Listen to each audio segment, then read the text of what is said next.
and they are behaving individually as groups in a perfect way, and now they start to have to behave as groups in a common way, which means 2 groups, 3 groups, 4 groups. So we're adding from the individual complexity to the group complexity, and then many groups together, millions of groups together, and how the groups behave with each other.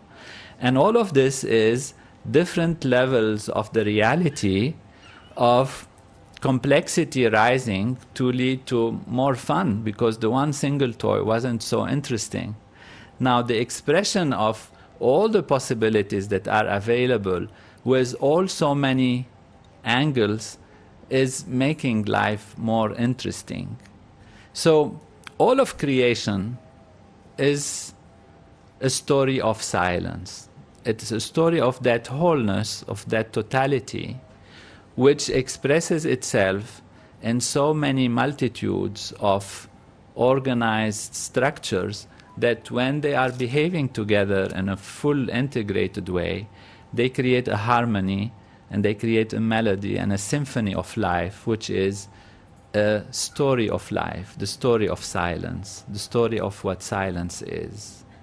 Now, this is what we say when we say man or individual human being is created in the image of God.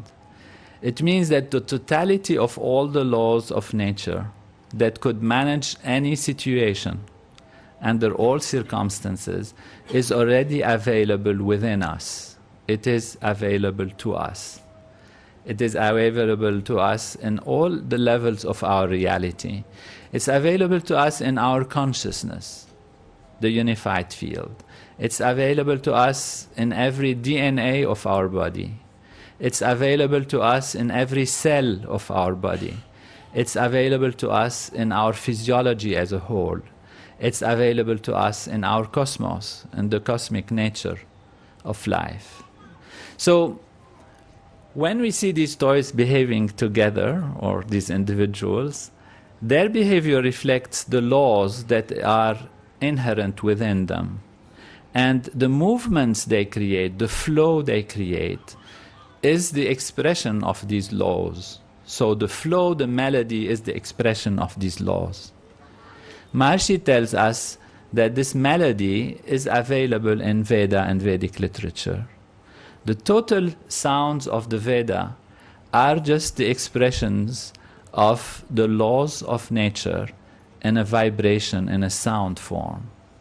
And all of these sounds are available to us for creating balance in society, and all the yagya program and all the group programs that enliven the source of all these laws, which is the unified field that create integration in society. They're available to us, of course, on all levels of our physiology.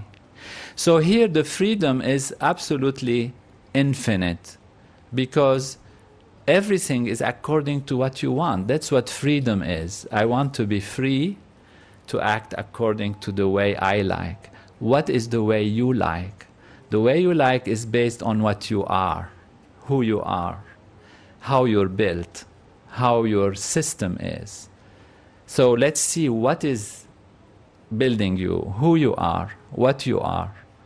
You end up being the laws of nature. This is what Veda and Vedic literature in the human physiology means. It means that all the laws are already within us. So we want infinite freedom, which means we want not only ourselves to act according to what we are, but the freedom extends to an authority in which we want everything in the universe to act in accordance with what we are, so that nobody can attack our freedom or put any dent on it.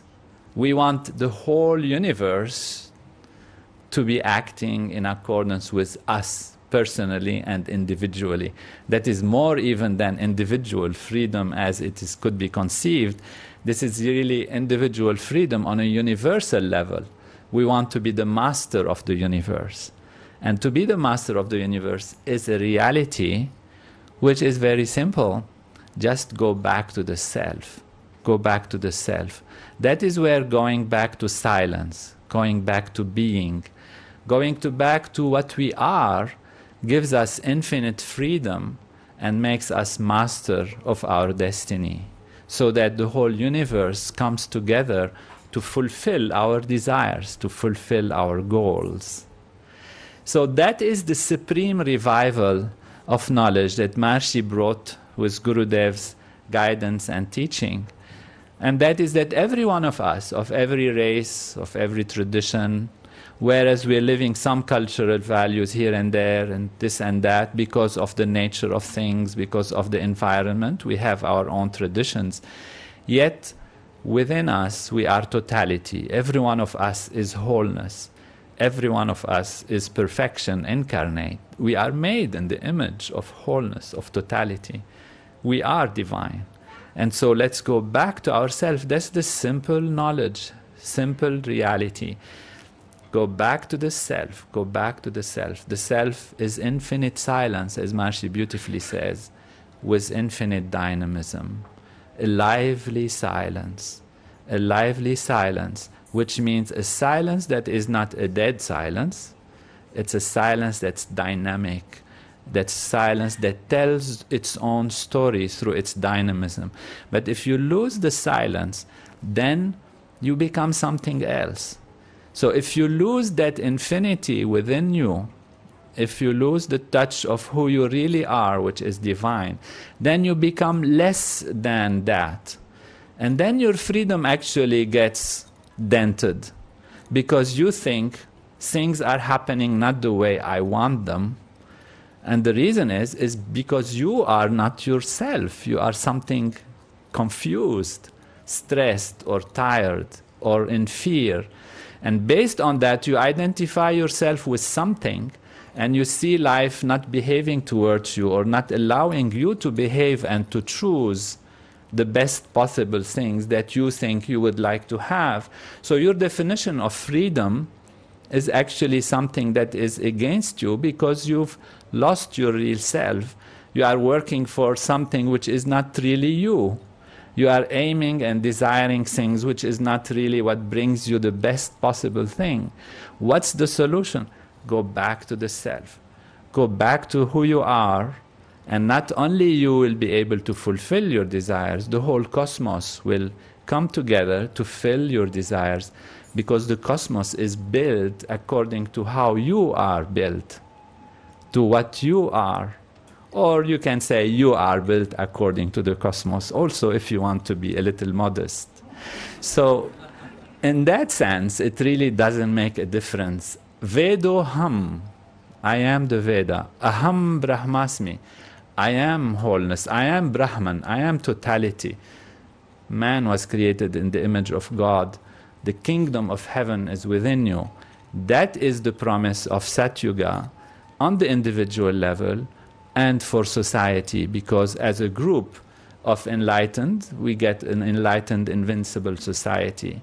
So we're celebrating today a supreme knowledge, the most supreme knowledge, whereby in the simplest possible way, going back to the self, we enliven totality and wholeness and live it in a dynamic way to tell the story of silence, so the silence enjoys its own story, lived through us, through our own individual life, and in a harmonious way through the melody and symphony of creation that our actions and thinking and behavior create in the most simple and innocent way. So, to remind us of this, we have all the knowledge that Maharishi keeps reminding us, and he had asked me to work specifically on, of course, Veda, and show how it is in our physiology. And you are aware of the book Veda in Physiology and Ramayana in Physiology.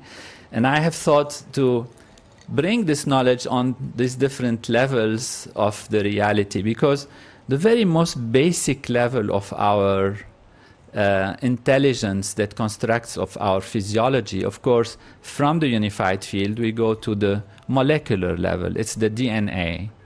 And how does the DNA contain Veda? That is one level, because that's the level of the basic intelligence that creates the cell. The cell is the first unit of life. One unit of life is usually a cell considered. And the cell, therefore, is another level where we want to see, is Veda also there? And then from the cell we go to the human body, the whole human body. You are familiar, because those who have read Veda and Vedic literature and human physiology, there was one book which contained all of these different values, and contains the values on a cosmic level. On a cosmic level means what we call the value for creating wealth, for creating happiness, for creating strength, for creating silence, for creating dynamism. In the Vedic tradition, these are called the devatas. They are on a more cosmic level, from this DNA to the cell to the individual. We have the cosmic administration of finance, of economy, of wealth, of health, of cosmic values. These are more like on a higher value of collections of realities, and they call the devatas. They administer all these great values. They're also within us. They're also within our physiology. So I have told Dr. Merck, let's do different books. And so we've divided the books, and they've been working, and IKG has beautifully done the covers and all of that. So now we have actually 6 books that we like to offer to Maharshi and Gurudev on this day. Offer them back, what they have taught us and told us to do. Just try to package it according to them. And now we have Dr. Merck showing. This one book is the whole book of all the values together.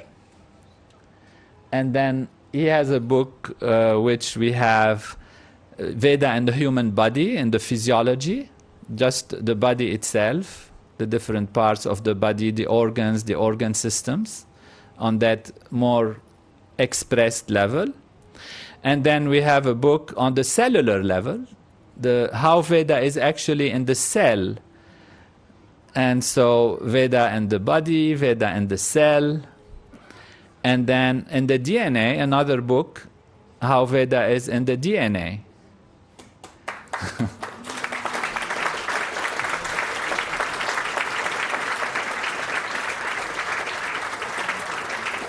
And then another book is how the devatas are in the human physiology. That is also a different book.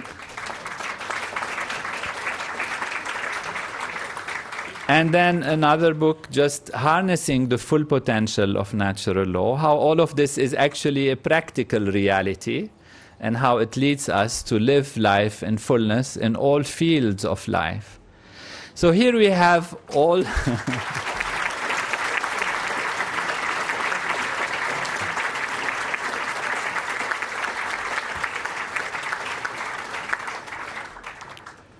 So we thank all those who've worked all these days, last days, Roger, Helmut, everybody, and Aiki and Walter. And,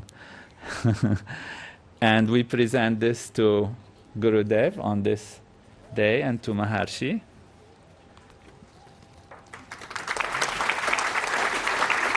Six books.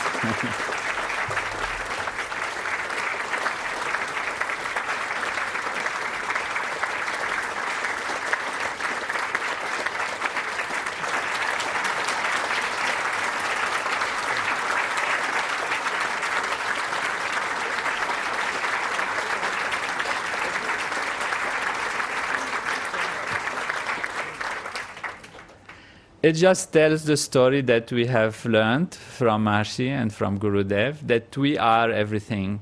Everything is Veda, and Veda is within us. And that's the simplest thing to make us live totality, because we live according to ourselves and become a master of our destiny. And a totality is already there. We just go into it and allow it to blossom. The gift is tremendous from the holy tradition, and on this beautiful day we again commit ourselves and